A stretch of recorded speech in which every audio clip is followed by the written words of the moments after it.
el misterio de la oración. Y en esta noche tenemos como subtítulo Entrando a la presencia de Dios, o cómo entrar a la presencia de Dios. Abran su Biblia en el libro de los Hebreos capítulo 10, versículos 19 al 23.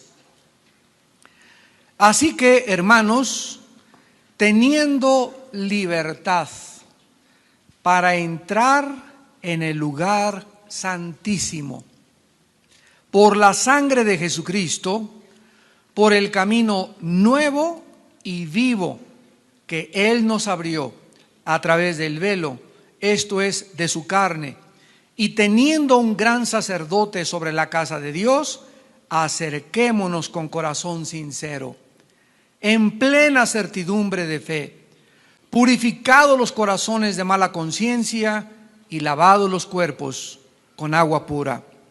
Mantengamos firme sin fluctuar la profesión de nuestra esperanza, porque fiel es el que prometió. El libro de los Hebreos es un libro que explica, que revela los símbolos del Antiguo Testamento.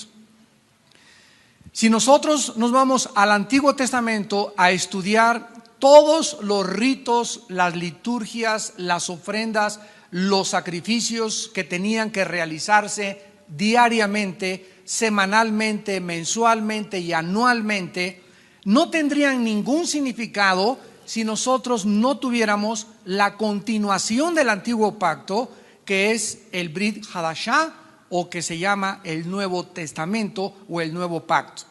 Así pues, el Nuevo Pacto completa el Antiguo Testamento y el Nuevo Testamento está contenido en símbolos en el Antiguo Pacto. En el Antiguo Testamento, Dios escondió todo en símbolos. Y esta es la razón por la cual los rabinos judíos ortodoxos del siglo XXI, cuando vienen a la palabra de Dios y se meten a la Torah, no pueden entender absolutamente nada. No pueden ver a Jesús, a Yeshua Mashiach, en las ofrendas, en el sacerdocio, en los ritos, porque para ellos todo es absolutamente mecánico y automático. Cuando nosotros recibimos al Espíritu Santo, es el Espíritu Santo en el Nuevo Testamento el que nos abre el entendimiento para poder estudiar el Antiguo Testamento a la luz del Nuevo Testamento. Entonces sería una imposibilidad meternos al Antiguo Testamento si Jesús no hubiera venido y los apóstoles no hubieran sido inspirados por el Espíritu Santo para explicarnos qué era lo que Dios había escondido en símbolos, en sombras, en figuras, en tipos en el Antiguo Testamento. Vamos a tratar de entender este pasaje para ver la maravilla, los grandes detalles, el asombro que Dios quiere impactar en nuestro corazón para que podamos comprender que la Biblia verdaderamente es un libro inspirado por Dios. En el Antiguo Testamento, Dios les dio a los judíos un tabernáculo o un lugar rectangular que estaba compuesto de un patio y en medio había una casita. Esta casita tenía solamente 2 cuartos o 2 habitaciones. El primer cuarto se llamaba el lugar santo y el segundo cuarto se llamaba el lugar santísimo. Dios les da este tabernáculo a su pueblo Israel, a los judíos, para que ellos comenzaran a entender el anhelo. Esto lo vimos en la primera y la segunda conferencia de esta serie, el anhelo que Dios tiene de volver a comunicarse con nosotros los seres humanos. Dios no nos creó solamente para soltarnos aquí en este planeta y ser terrícolas y no tuviéramos ningún propósito definido para vivir, ningún significado en nuestro destino, ni que tampoco supiéramos que con esta vida se acaba todo, sino que hay otra vida. Dios quiere que nosotros podamos entenderlo a Él, conocerlo a Él y en medio de las cosas que no veamos, confiar en Él porque Él lo ha dicho. Esto es lo que se llama el justo por la fe vivirá. Entonces Dios les da el tabernáculo a los judíos y establece o instituye lo que se conoce como el orden sacerdotal levítico. de todo el pueblo de Israel, Él toma a una tribu llamada de Leví y toma a una familia de todo Israel, que es la casa de Aarón, para que solamente de la tribu de Leví y solamente de la casa de Aarón pudiesen ellos fungir en el papel de mediadores.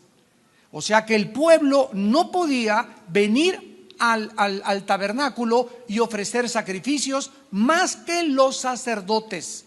Eran el único grupo selecto, escogido por Dios, el único cliché que existió, que podían entrar al tabernáculo, ofrecer un sacrificio y entonces recibir del pueblo, ¿verdad? Ofrecer al pueblo el perdón de los pecados a través de la ofrenda o del sacrificio. Ahora bien, había entre todos solo un sumo sacerdote. Los sacerdotes eran el símbolo de todos nosotros, la cristiandad. Primera de Pedro 2:9. Ahora nosotros somos un real sacerdocio, una nación santa. Todos los cristianos en el momento de nuestra conversión nos convertimos en sacerdotes de Dios. La palabra iriasis en el griego significa el que intercede o el que medía por otro. En el Antiguo Testamento solamente era un grupo selecto llamados los sacerdotes del orden de Leví y de la casa de Aarón. Y el sumo sacerdote es un símbolo en el Antiguo Testamento de la persona de Jesucristo.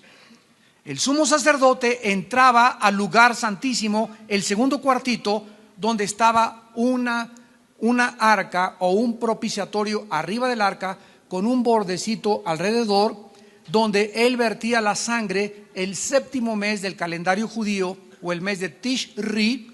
Y en este propiciatorio debajo había una caja donde estaba guardada los 10 mandamientos. Estaban guardada el maná, una muestra del maná, y estaba guardada la vara de Aarón. Entonces, cuando el sacerdote ponía la sangre en el día de Yom Kippur o el día de la expiación sobre el propiciatorio, que tenía un bordecito alrededor para que no se cayera la sangre, había 2 querubines que estaban mirando hacia el propiciatorio donde la sangre era vertida. En el momento en que la sangre caía en el propiciatorio, Dios tenía misericordia del pueblo y el pueblo podía ser cubierto de sus pecados. ¿Qué es lo que nos enseña esto en símbolos? Que debajo estaba la ley. Cuando la sangre estaba arriba de la ley, Dios no juzgaba. La ley quedaba debajo de la sangre. La ley decía que el alma que pecare debe de morir, porque la paga del pecado es la muerte. Pero la sangre arriba del propiciatorio cubría la ley que estaba debajo, los 10 mandamientos, y entonces Dios tenía misericordia. Al ver la sangre, el pueblo recibía la cubierta o la expiación de sus pecados. Esto es un símbolo precioso de la cruz del Calvario. Ahora bien, este sumo sacerdote tenía, antes de poder entrar al segundo cuarto, una cortina que era un velo. O sea, si entrásemos nosotros de aquí hacia el lugar santísimo, aquí es el lugar de los sacerdotes y aquí es una cortina. Y antes de entrar al lugar santísimo, esa cortina impedía el paso a los demás sacerdotes.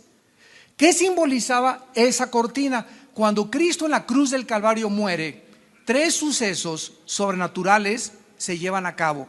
Número 1, un gran terremoto. Número 2, tinieblas cubren la tierra. Y número 3, el velo o esa cortina que estaba en el templo judío se rasga de arriba hacia abajo. Y el libro de Hebreos nos muestra que esa cortina era un símbolo de la carne o del cuerpo de Jesucristo.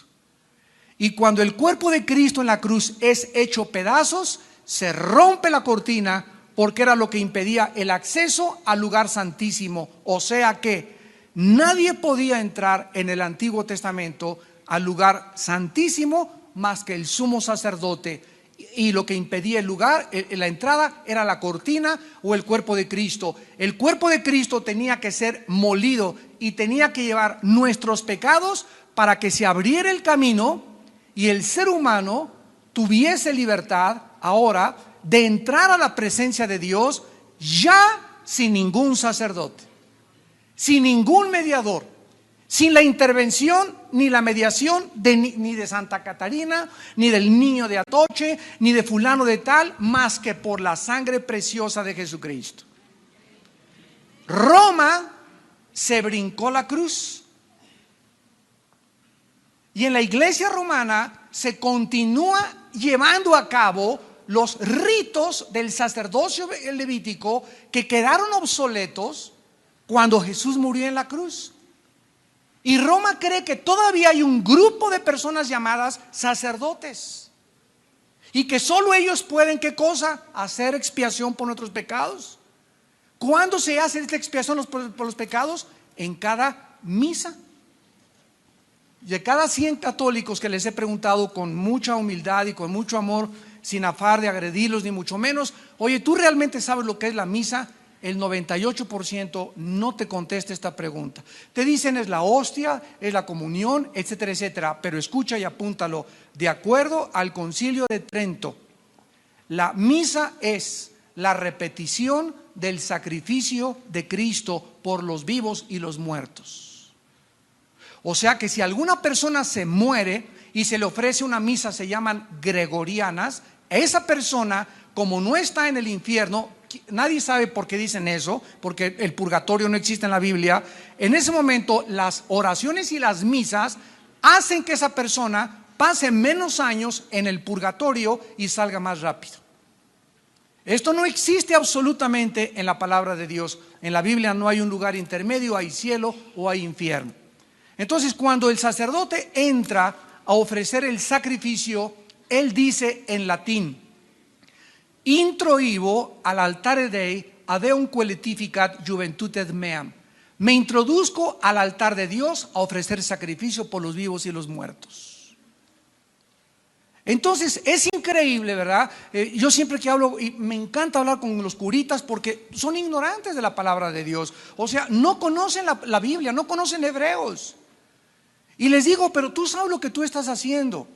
Amigo, ¿por qué no crees que Cristo murió una sola vez y para siempre? No hay necesidad que lo tengan que volver otra vez a repetir el sacrificio y decirle a la gente al darle la hostia que están recibiendo a Cristo. O sea, reciben a Cristo el domingo, se les sale de lunes a viernes y se le vuelve a meter el otro domingo. Todas estas cosas formaron parte de nuestra cultura, de nuestra educación. Yo fui lasallista y le doy gracias a Dios por la cultura que recibí y la educación académica, la primaria, secundaria, preparatoria y universidad, la hice en colegios de La Salle. Académicamente son un grande educación y escuelas, pero todo lo que me lo enseñaron tergiversado, cuatrapeado, porque jamás me acuerdo nunca que hayamos leído ni siquiera la Biblia. Ahorita gracias a Dios que hay muchos católicos que están leyendo la Biblia, y gracias a Dios por eso, porque las vendas se le están comenzando a caer y darse cuenta que el cristianismo no es solamente de 11 a 12 el domingo y de lunes a viernes me porto como el diablo y otra vez el domingo a ofrecerle sacrificios a Dios. Pero esto es importante porque, vuelvo a repetir, Roma cree todavía que hay un grupo especial y la Biblia dice en 1 Pedro 2:9, se lo podemos enseñar a nuestros amigos católicos, que todos somos sacerdotes ya. Está en la Biblia de ellos, en la Biblia de los testigos de Jehová, en la Biblia de la Nácar Colunga, en la Torre Samad, en la Biblia de Jerusalén. En cualquier Biblia está 1 de Pedro 2:9. Podemos enseñarles 1 de Timoteo 2:7, porque no hay más que un mediador entre Dios y los hombres, Jesucristo hombre. Podemos enseñar Hechos 4:12, porque no hay otro nombre dado bajo el cielo a los hombres en quien podamos ser salvos. Pero ¿qué fue lo que sucedió? Se brincaron la cruz y comienzan a nombrar a las personas que se dictamina que no rompieron un plato, se les beatifica y se les hace santos. Y entonces el pueblo ya puede orarle ahora a Juan Diego, un personaje que ni siquiera existió en la historia. Y nos damos cuenta, ¿verdad?, que ya no tengo que ir a tener el San Cristóbal, el patrón de los choferes, el patrón de los deportistas, el patrón de las guadalupanas, el patrón de esto, el patrón de aquello, Virgen de la Macarena, Virgen de Lourdes, Virgen de Guadalupe, Virgen de la Toche, Virgen de Guayaquil, Virgen de Ecuador. Señoras y señores, el nombre de la Virgen, la Santa Madre de Jesús, se llamaba María. No se llamaba de Atoche, ni de Lourdes, ni de Guayaquil, ni era prieta, ni morena. Era una mujer normal del Medio Oriente y es la madre de Jesucristo, y su nombre es María. No es de Lourdes, no es de Macarena, no es de Zapopan, no es de Los Lagos. No hay más que una sola Virgen y un solo Salvador: María y Jesucristo. Y cuando entendemos esto a la luz de la Biblia, le damos gracias a Dios de tanta ignorancia en la que nosotros veníamos arrastrando. Ahora ya tiene sentido Hebreos 10:19. Así que, hermanos, teniendo libertad, o sea, no había esta libertad antes de Cristo. Insisto, solo un hombre, el sumo sacerdote, podía entrar al lugar santísimo. ¿Qué era el lugar santísimo? El símbolo de la presencia de Dios, donde se encontraba el Shekinah, la gloria de Dios en el lugar santísimo. Ahora tenemos libertad para entrar a este lugar. ¿Quién pudo propiciar nuestra entrada ahora? ¿Quién pudo lograr que ahora yo, de hace 2000 años a mis días, no tenga que ir con un señor, ni besarle la mano, ni rezarle una estatua, ni intercederle a un santo, hombres iguales que nosotros? Ahora la Biblia me dice que yo puedo entrar libremente a la presencia de Dios solamente porque en la cruz del Calvario el Hijo de Dios derramó su sangre por mis pecados. Fue la sangre, la vida de Jesús, lo que hizo posible nuestro acceso y nuestra entrada a la presencia de Dios. Además dice el versículo 20 que este camino es nuevo. El camino en el Antiguo Testamento era el camino viejo, a través de los sacerdotes, a través de los mediadores, a través de los intercesores. Ahora es un camino nuevo, y Jesús dijo en Juan 14:6: yo soy el camino. ¿El camino a dónde, damas y caballeros? El camino a Dios. Nadie va al Padre, Jesús dijo, Juan 14:6, más que a través de mí. Él es el único señalado, escogido por el Padre, en quien el Padre tuvo toda su complacencia y nos ordena: a Él oíd. Cuando estaba bautizado Cristo en el río Jordán, se oyó la voz y se abrieron los cielos que decía: este es mi Hijo bien amado, en quien tengo mi complacencia, a Él oíd. No dice: oigan a Buda, oigan al Dalai Lama, a Hare Krishna, a Mahatma Gandhi, al Gurú, al Maharaji. Es Jesús el que Dios escogió para que fuera el camino del ser humano hacia el cielo. Dice la Biblia: por el camino nuevo, y además este camino está vivo porque es una persona. ¿Ya lo vieron? Camino nuevo y vivo. El camino antiguo del antiguo pacto era un camino muerto, era un camino de sacrificios, era un camino de hombres. Ahora este camino es nuevo y es vivo porque es Jesús, mi Señor Jesús, que vive y que vive para interceder por nosotros eternamente en el cielo. Y dice que nos abrió a través del velo, esto es, de su carne. Aquí está: cuando el velo fue roto, cuando la carne de Cristo fue hecha a pedazos, se abrió la entrada al lugar santísimo. Ya pudo Cristo, al recibir el pecado tuyo y mi pecado en su cuerpo, porque fue en su cuerpo, no fue en su alma, no fue en su espíritu, fue en su cuerpo donde Dios puso nuestros pecados. Y el Cristo, el que no conoció pecado, por nosotros se hace pecado para que fuésemos hechos la justicia de Dios en Él. Entonces Cristo en su cuerpo es donde recibe el pecado, porque el Espíritu de Cristo no podía morir. Dios no puede morir y Él era Dios. Y esta es la razón por la cual tenía que nacer de la Virgen María, sin que José tuviera relaciones con la Virgen María. Porque si José hubiera tenido relaciones con la Virgen María y Cristo hubiera nacido como naciste yo y como nací yo, hubiera heredado, porque el pecado se transmite en la sangre.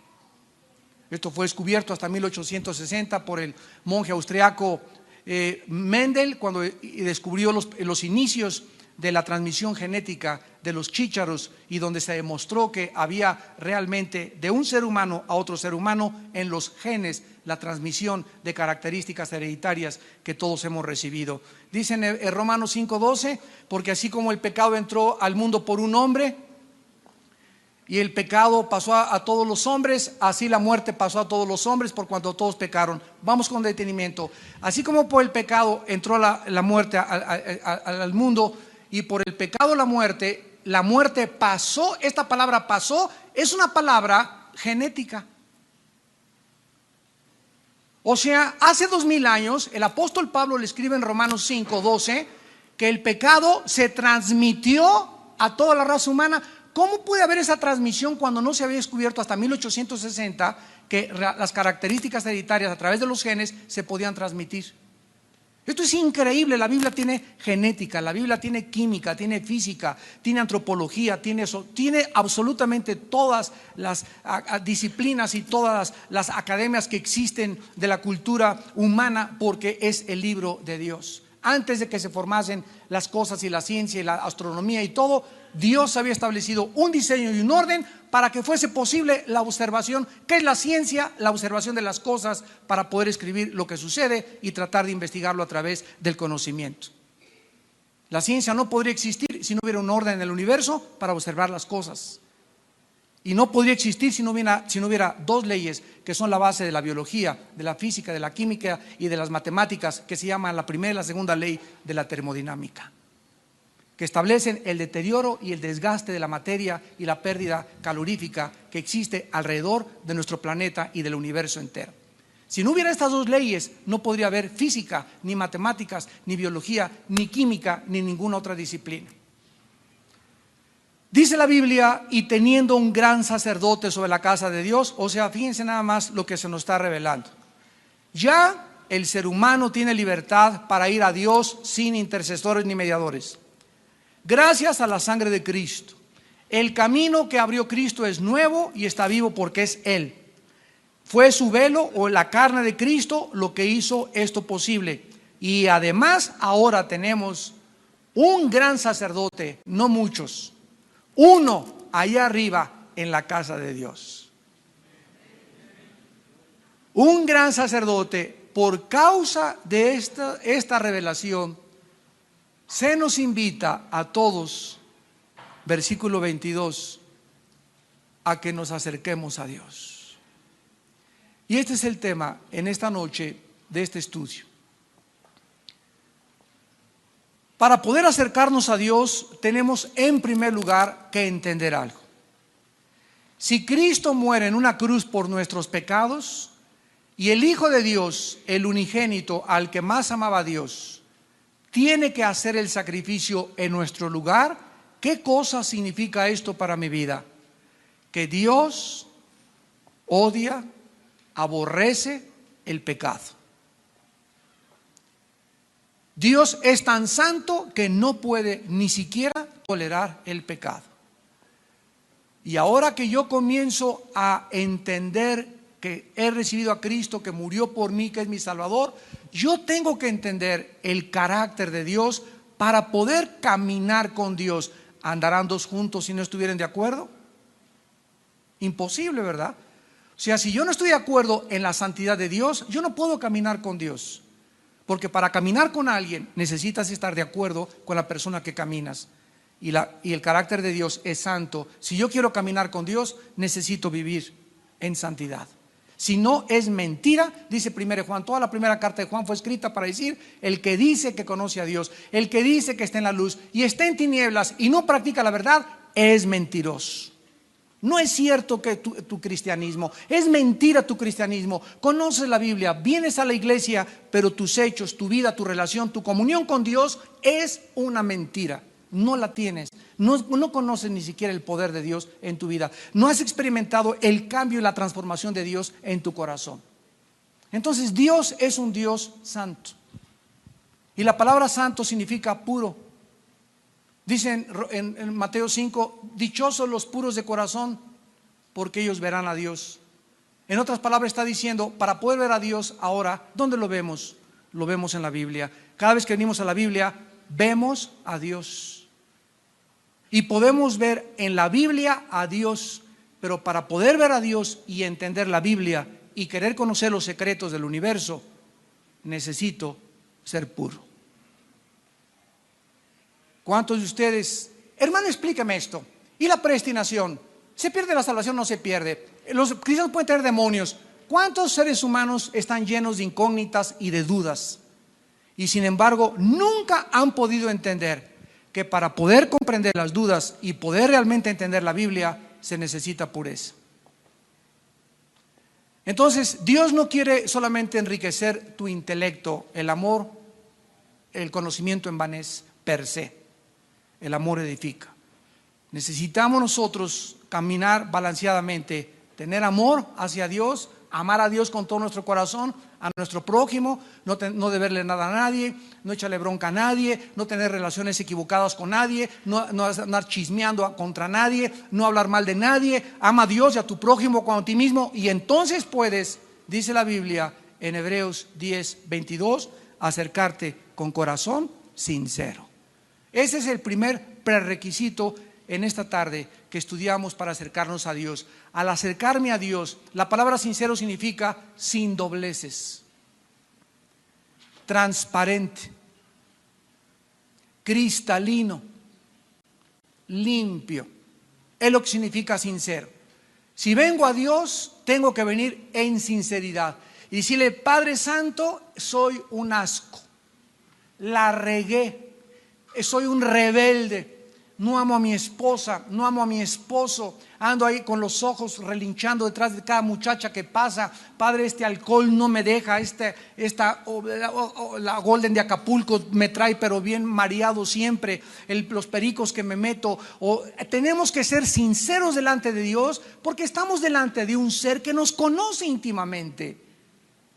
No puedo venir con Dios hipócritamente: ay, Señor, te pido por mi hijito, te pido que me sanes aquí mi hígado y mi páncreas, te pido esto, y me volteo y a mi vieja: cállese y métase para la casa. O no pago impuestos, o estoy robando, o estoy transando. Eso es hipocresía, y Dios odia la hipocresía. Y esta es la razón por la cual muchas veces no podemos ver el poder de Dios en nuestra vida, porque Él no puede contestar nuestras oraciones. Tenemos que entender que debemos de ser genuinos y auténticos al venir a Dios. Esta es la razón por la cual la Biblia dice, Salmo 66:18: si en mi corazón hubiese yo visto la iniquidad, el Señor no me habría escuchado. Proverbios 28:13: el que esconde o el que cubre sus pecados no prosperará, mas el que los confiesa y se aparta alcanza misericordia. Qué locura, sabiendo que Dios es perdonador, querer esconder mis pecados, y debajo del colchón quererme esconder y meterme ahí mis revistas pornográficas, creyendo que Dios no me ve, o creyendo que Dios ya no tiene conciencia de mi vida. Cuando pierdo el temor de Dios, pierdo y rompo mi relación con Dios inmediatamente. Ya no puede Dios contestarme, ya su gracia deja de operar en mi vida se vuelve crítica, me vuelvo irritable, en mi mente hay confusión, para todo me molesto, comienzo a vivir en la carne, comienzo a vivir como miserablemente, porque el pecado trae miseria. Y Dios nos quiere evitar todos estos problemas. Ya la vida tiene demasiados problemas como para que todavía los agreguemos viviendo en pecado. Esta es la razón por la cual dice Dios a los jóvenes: no forniquen. Dios quiere evitarte problemas, memorias cuando tú te cases de todos los muchachos con los que fornicaste, de las muchachas con las que fornicaste, problemas de salud, problemas emocionales, problemas de culpa, problemas de vergüenza. Dios nos quiere evitar todo eso porque nos ama. A los casados les dice: no cometan adulterio. El que comete adulterio es falto de entendimiento, corrompe su alma el que tal hace. Heridas, vergüenza. ¿Cuándo te perdonará tu esposa? ¿Cuándo te perdonará tu esposo? ¿Cuánto tiempo pasará para que puedas rehabilitar y restaurar tu mente otra vez, y tu corazón y tu testimonio con tus hijos y con tus vecinos y con tu familia? Todo esto Dios nos lo quiere evitar, y por eso nos dice: no cometerán inmoralidad, porque nos ama. El que no escatimó a su Hijo, ¿cómo no nos dará todas las cosas? Sus mandamientos no son para restringir nuestra libertad, son para que aprendamos a usar esta libertad que Él nos dio en la santidad.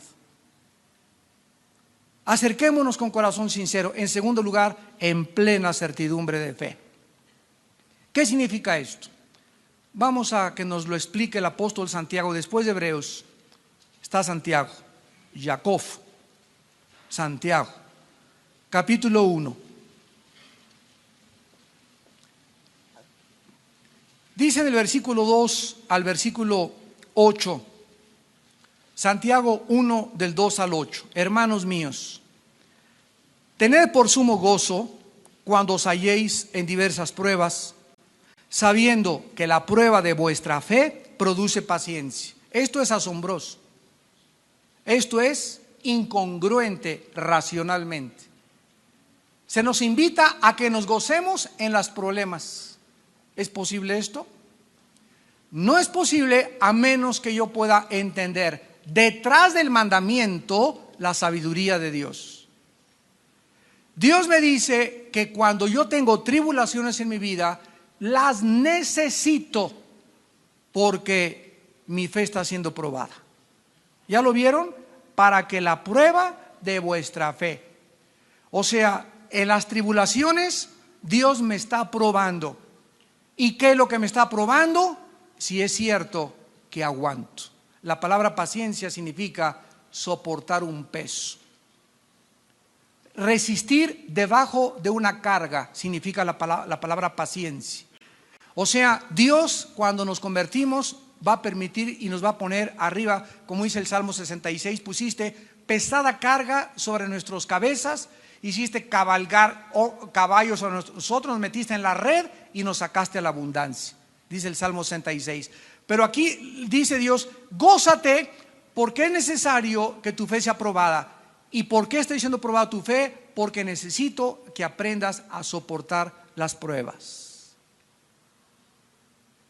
Y por eso tienes que aguantar al cocodrilo de esposo que tienes ahí junto a ti. Tal vez a la leona de esposa que tienes ahí junto a ti. Tal vez al tigre o a las hienas de vecinos que tienes. A los maestros, a los jefes de tu trabajo, etcétera, etcétera.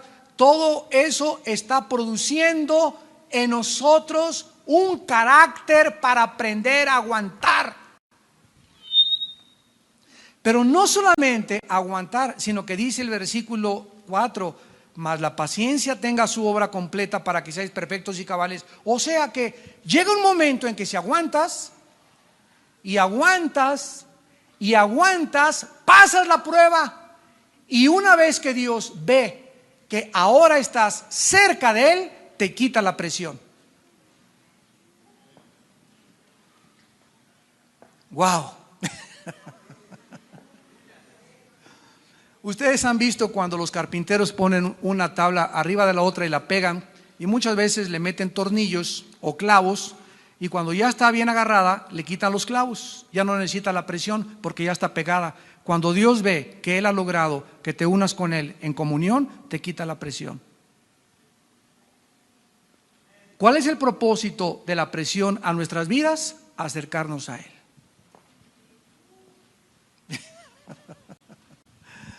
Y hasta que aprendamos eso, Dios no te va a quitar la presión. Entiéndelo. Te haré entender Salmo 32 y te enseñaré el camino en que debes andar. Sobre ti pondré mis ojos. No seas como el buey o como la mula que no vienen a ti, sino es con cabresto o con freno. O sea, los caballos tienen un freno que se les pone que es como un puente y cuando el jinete le jala la rienda al caballo, este freno, ese puente se le entierra en el paladar al caballo y cuando el caballo siente el dolor, asocia el dolor con la obediencia, porque es un bruto, es un animal.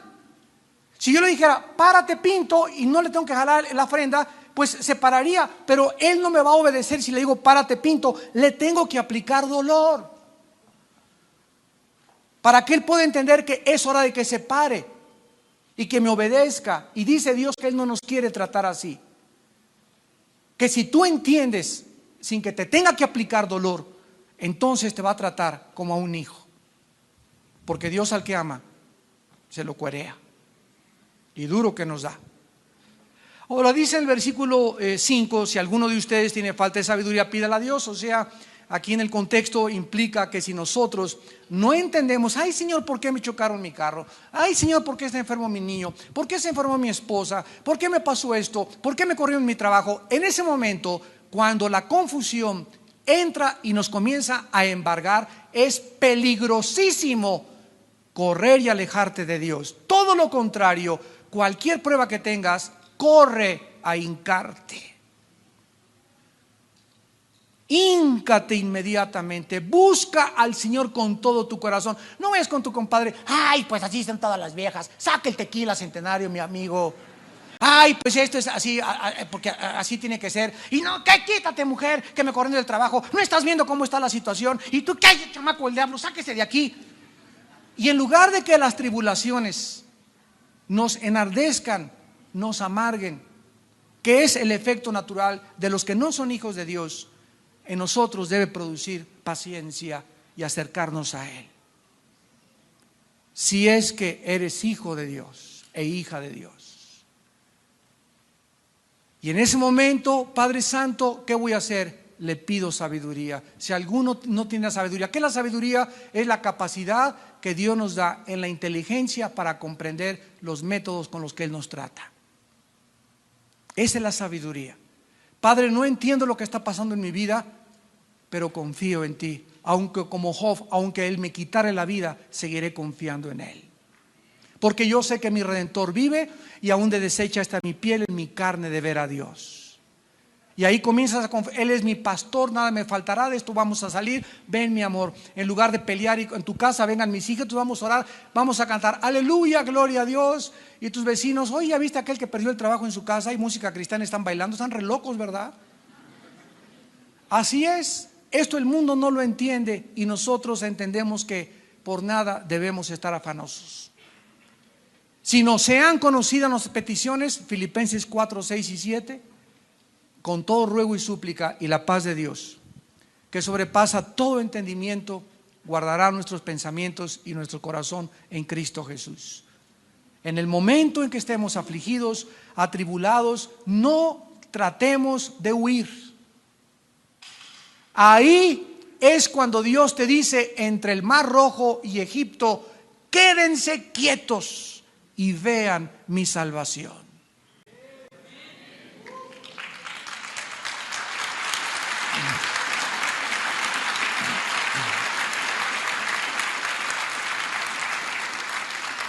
Y el versículo 6 y 7 de Santiago 1 nos aclara el punto que estamos tratando en Hebreos, pero pida con fe, no dudando nada. ¿Qué dice Hebreos 10? Que nos acerquemos en plena certeza de fe.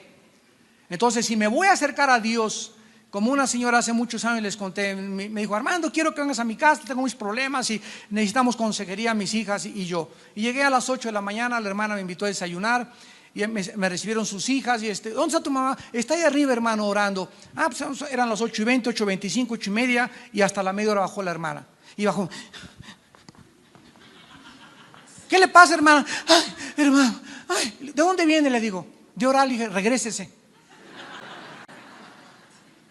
No me diga que venga de orar, le dije, porque no le creo.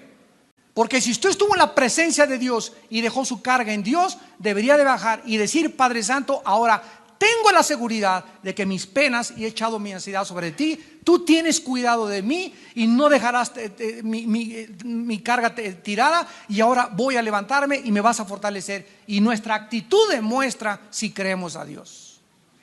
Le dije, regreses, hermana, vayas a su cuarto otra vez, porque así hay muchos cristianos. Están ore y ore y ore y ore y ore y ore, y después, ay, hermano, ¿de dónde viene, hermana, de orar? Regrésese a orar.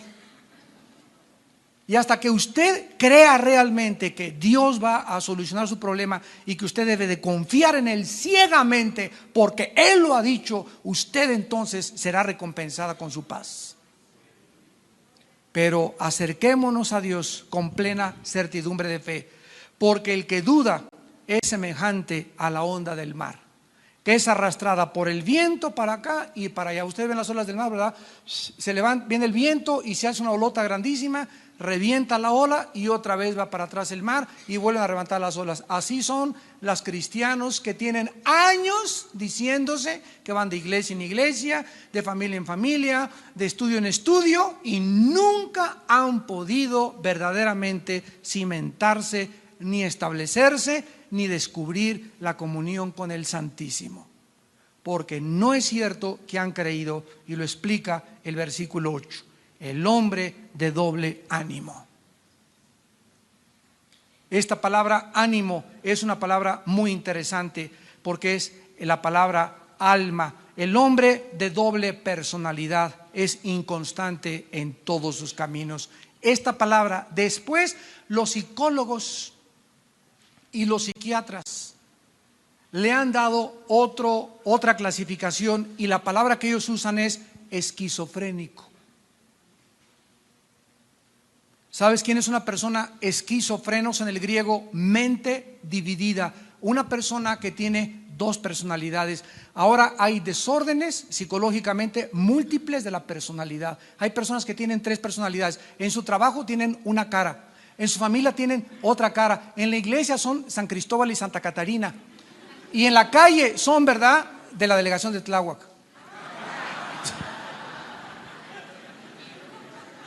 Y regresamos para terminar con Hebreos. De veras, qué triste. En tercer lugar, purificados los corazones de mala conciencia. La conciencia, la palabra conciencia significa con dentro, ciencia, conocimiento, gnosis en el griego. Conciencia significa conocimiento interno.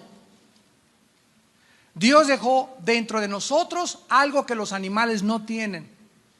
Un león llega y mata un venado y no ande con las lágrimas a los 3 días el león con culpa de que mató un venadito. Ellos matan por instinto, por un patrón que no han aprendido. Nosotros no tenemos eso. Nosotros tenemos una conciencia que es como un juez que Dios dejó dentro de mi ser, que cuando hago algo bueno me llena de satisfacción, me siento contento, tengo paz. Cuando hago algo malo, siento culpa, siento vergüenza, pesadillas, no puedo dormir, irritable, estoy confundido, no estoy contento con mi vida porque mi conciencia me atormenta. Entonces, cuando yo llego a Dios, yo no puedo traer una mala conciencia. ¿Qué es una mala conciencia? De verle a alguien, algo a alguien, por ejemplo. ¿Qué es una mala conciencia? Venir con Dios y orar: Padre, te pido en esta noche que me des trabajo, etcétera, etcétera. Cuando tengo una semana que no le pido perdón a mi esposa, esa es una mala conciencia. Cuando aquí en la librería vine y compré libros y tengo 6 meses que no doy un solo abono, me estoy haciendo el pato con los abonos. Cuando no quiero pagar lo que debo, esa es una mala conciencia. ¿Cómo puedes atreverte a acercarte a Dios con esa conciencia? O a lo mejor ya está cauterizada en tu vida. Y cuando la conciencia se cauteriza es cuando se endurece el corazón. Y cuando se endurece el corazón se pierde la sensibilidad de la dirección del Espíritu Santo. Y finalmente dice: y lavados los cuerpos con agua pura. Los sacerdotes bajo el antiguo pacto, antes de entrar al lugar santísimo, se lavaban. Y dice en Efesios 5: maridos, vivan con sus mujeres con sabiduría, porque Cristo se entregó por nosotros para purificarnos por el lavamiento del agua por la palabra. O sea, esto es una costumbre que debes desarrollar y un hábito en tu vida espiritual. Antes de orar, yo en las mañanas me levanto temprano y lo he desarrollado por muchos años, y lo primero que hago es abrir la Biblia y comenzar a leer los Salmos, Proverbios, 10, 15, 20 minutos para lavarme. La entrada de la palabra al alma nos lava, sin que nos demos cuenta nos está purificando. Y comienzo a decirle: Padre Santo, examíname, conóceme, cómo traté a mi esposa anoche, ayer, a mis hijos, cuál es mi problema, tengo alguna actitud que tú me quieras mostrar. Espíritu Santo, ilumíname para poder presentarme a Dios y tener la seguridad que lo que hoy en la mañana le pedí a Dios, Dios me lo va a conceder.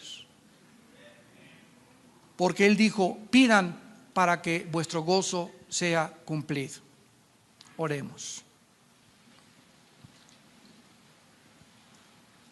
Así que, hermanos, teniendo libertad para entrar en el lugar santísimo por la sangre de Jesucristo, por el camino nuevo y vivo que Él nos abrió a través del velo, esto es, de su carne, y teniendo un gran sacerdote sobre la casa de Dios, acerquémonos. Oh Padre, gracias por el privilegio que nos das de acercarnos a ti, fuente de agua viva. En tu presencia hay plenitud de gozo. Solo cerca de ti nuestra alma puede descansar.